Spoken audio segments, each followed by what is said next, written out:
Olá, tudo bem? Então, hoje nosso tema é naturalismo. É um estilo literário que surgiu na segunda metade do século XIX. E vocês não podem imaginar o que o século XIX significou para, posso dizer até para a contemporaneidade. Ele é marcado filosoficamente por uma corrente chamada positivismo. E o positivismo, a grosso modo, dizia o seguinte: tudo o que existe deve ser provado, comprovado pela ciência. E se não puder ser comprovado pela ciência, não existe. Daí temos que o que acontece de imediato é que cai por terra a ideia do criacionismo, a ideia de que o ser humano foi criado por Deus. Já que o ser humano não é uma criação divina, como foi que surgiu o ser humano? Para responder essa questão, surge Darwin, com a ideia da evolução das espécies. Então, Darwin vai fazer um longo estudo científico comprovado que parte do Big Bang, da explosão sideral, né? E vai passando primeiro pelo assentamento da Terra, depois para o surgimento das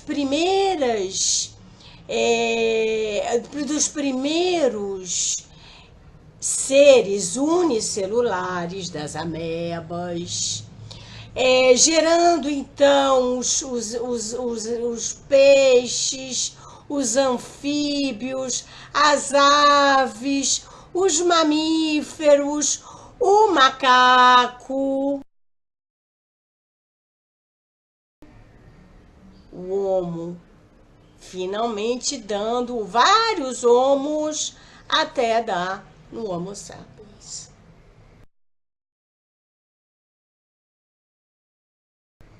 Então, segundo Darwin, o ser humano é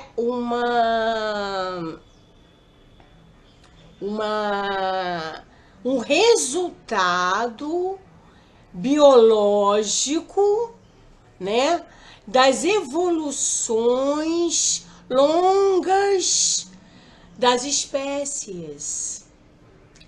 Essa ideia vai revolucionar o mundo. Afinal de contas, eu sou o quê? Eu sou macaco? Sim, eu sou um macaco. Eu sou uma evolução do macaco. E um macaco que vamos falar o termo certo, e um homo que se junta em sociedade, formando agrupamentos de seres a fim de gerar novos seres, que vão gerar novos seres, que vão então dar sequência à evolução familiar. Surge então um pensador que vai se dedicar ao estudo das sociedades e dessa forma aparece Augusto Comte, que vai estudar que inaugura, na verdade, o pensamento sociológico É o nascimento da sociologia moderna. E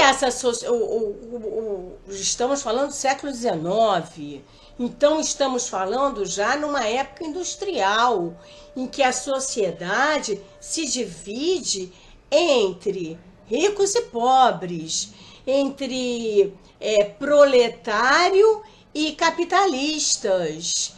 Então vai surgir o capitalismo no final do século XIX, nossa, tá toda, né?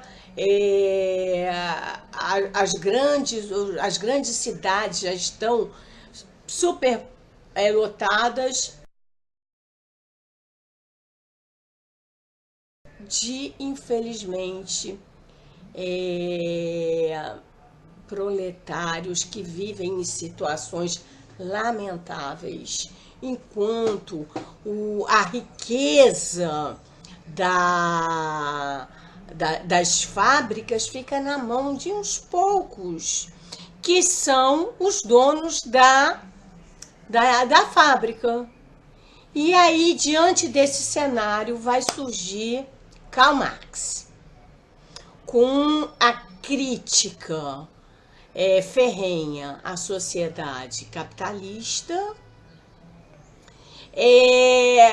criando a tal frase: proletários do mundo inteiro, univos para, já que são vocês que trabalham, não é justo então que vocês não consigam ter posse de um das fabricações que vocês fazem e que os donos das fábricas são incapazes de realizar. Então já temos uma visão totalmente, quer dizer, poderíamos dizer que esses pensadores seriam os avós da contemporaneidade, os bisavós melhor dizendo, os precursores da contemporaneidade, né? E não podemos também esquecer de Sigmund Freud, que percebeu que o ser humano rico ou pobre não era feliz. Então ele vai buscar desde as épocas mais remotas, entre os gregos, as tragédias gregas, ele vai mostrar as causas dessa infelicidade. E ele faz um pensamento absolutamente revolucionário para a época. Mesmo que o ser humano seja um ser biológico que tenha evoluído do macaco, ele tem um subconsciente, ele tem uma vida interior, ele tem pensamentos, ele tem traumas, ele tem desejos que também vão explicá-lo. Bem, esse é o cenário filosófico, científico do final do século XIX. E o nosso tema não é somente esse. O nosso tema é o naturalismo. Um estilo de época, uma escola estilística literária que tinha propostas que refletiam esse pensamento. Primeira coisa a dizer é que o naturalismo é contemporâneo ao realismo e ao parnasianismo e simbolismo. São 4 escolas literárias contemporâneas ao final do século XIX, o que já denota uma enormidade de visões, de estilos, de preferência por temas. Mas na aula de hoje nós vamos tratar do naturalismo. O naturalismo, em primeiro lugar, ele se dá em forma de prosa, em forma de romance. E esses romances, longe estão de ser frutos da imaginação criadora, resultado da inspiração do artista. Não. O escritor naturalista, ele vai se propor a ser um auxiliar das teorias científicas. Como assim? Ele vai se propor a criar histórias que venham a ilustrar, a exemplificar as verdades que os pensadores da época afirmavam. Então, o naturalismo vai mostrar o ser humano como um ser biológico cujo comportamento vai ser influenciado pelo meio. Olha lá a ideia de Auguste Comte. O comportamento do homem é influenciado pelo meio em que ele vive. Não só por isso, mas também pelos seus instintos, uma vez que ele não deixa de ser um animal. Um animal que responde a vários instintos que são mais fortes, inclusive, do que o seu próprio pensamento. E que instintos são esses? Ora, o instinto da fome, o instinto da sede e, principalmente, o instinto sexual. Então, em nome desses instintos, ele vai ser capaz de levar a sua vida avante, fazendo muitas vezes, cometendo comportamentos vergonhosos, comportamentos que, se ele tivesse que refletir sobre isso, provavelmente ele não se comportaria daquela forma. No entanto, ele é determinado pelo instinto dele. E por isso, em nome disso, respondendo a este instinto, ele sim é capaz de fazer coisas inomináveis.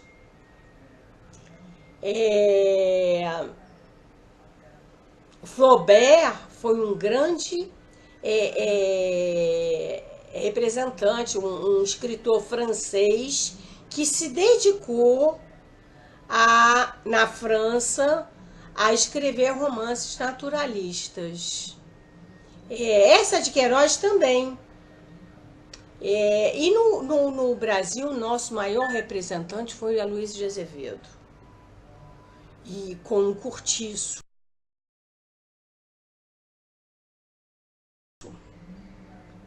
Mas também temos outra obra literária primorosa chamada A Carne,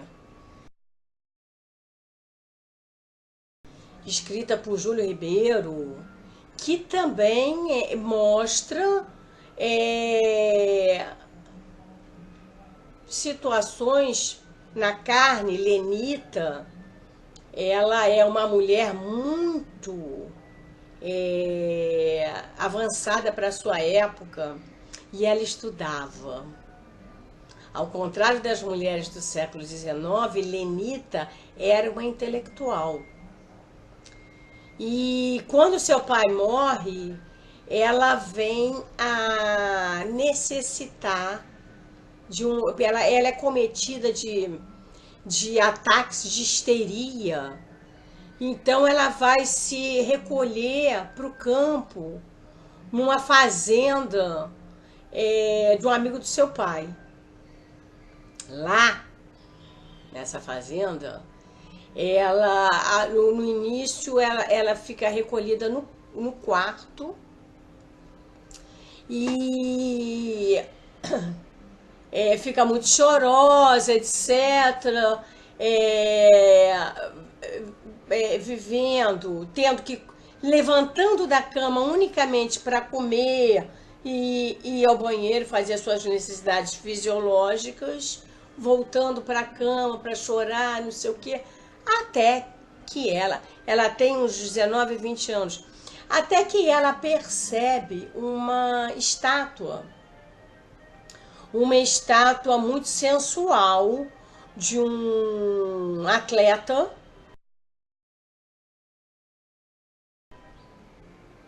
E fica observando as formas daquela estátua, etc. E adormece.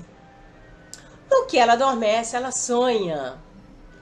E sonha que a estátua adquire vida e a toma nos braços e acaricia os seus corpos, as suas zonas erógenas, e ela acorda convulsionado pelo primeiro orgasmo de sua vida.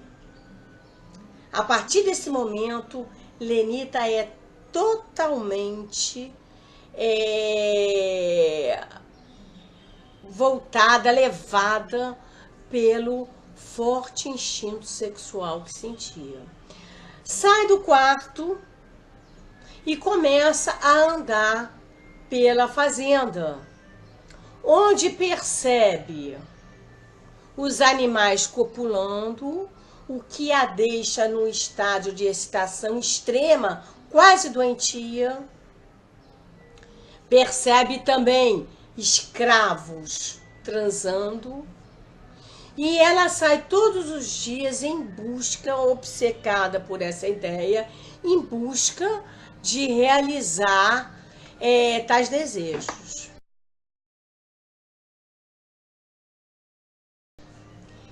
E muitas vezes ela tem febre, tal é a energia sexual que a domina. Um belo dia chega Manecão. Manecão era o filho da dona da fazenda, do dono da fazenda. Um homem dedicado aos estudos biológicos, com quem Lenita passa a ter conversas intelectuais, vai se apaixonando, eles vão se apaixonando e vivendo uma aventura absolutamente tórrida e cheia de sexualidade. E até que ela engravida.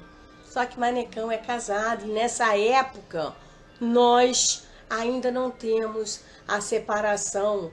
Apesar de estarmos vivendo uma época em que a igreja está em baixa, nós ainda não temos nem a permissão da igreja, nem do Estado para a realização de um segundo casamento. E Lenita grávida, então, decide Manecão é casado, decide se afastar de Manecão, onde sai da fazenda, vai para uma cidade onde conhece um homem por quem ela não tem grande paixão, mas mostrando a influência da sociedade, ela não pode ter um filho, por mais evoluída que ela seja, intelectualizada que ela seja, ela não pode ter um filho sem pai. Então ela se casa e Manecão, como conhecia o poder das ervas, acaba por se matar e é assim que termina o livro. Lenita infeliz, porém casada, e Manecão que escolhe a morte. Nesse exemplo, nós podemos ver como que a história, o enredo dessa narrativa, pretende ilustrar as ideias de Darwin, sendo o ser humano um ser biológico, regido por instintos e dominado pelos impulsos que regem qualquer animal. Podemos encontrar também as ideias de Comte mostrando como que a sociedade vai exigir certos comportamentos. Temos também muito das ideias de Freud, na medida em que Lenita e Manecão estão sempre a viver processos inconscientes, inclusive quando o Manecão se mata, ele toma um veneno que imobiliza os nervos, mas a mente dele continua funcionando e ele se arrepende.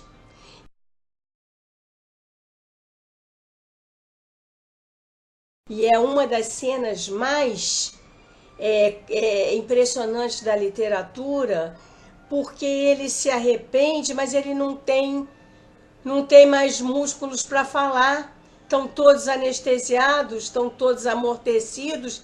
Então o narrador entra na mente dele e transcreve para o leitor todo o arrependimento porque Manecão passou. Então, meus amores, temos aí um bom exemplo do que foi o naturalismo, um tipo de escola literária cuja principal preocupação era elucidar, era exemplificar os avanços, as últimas palavras da ciência moderna. Espero que tenham gostado. Até a próxima.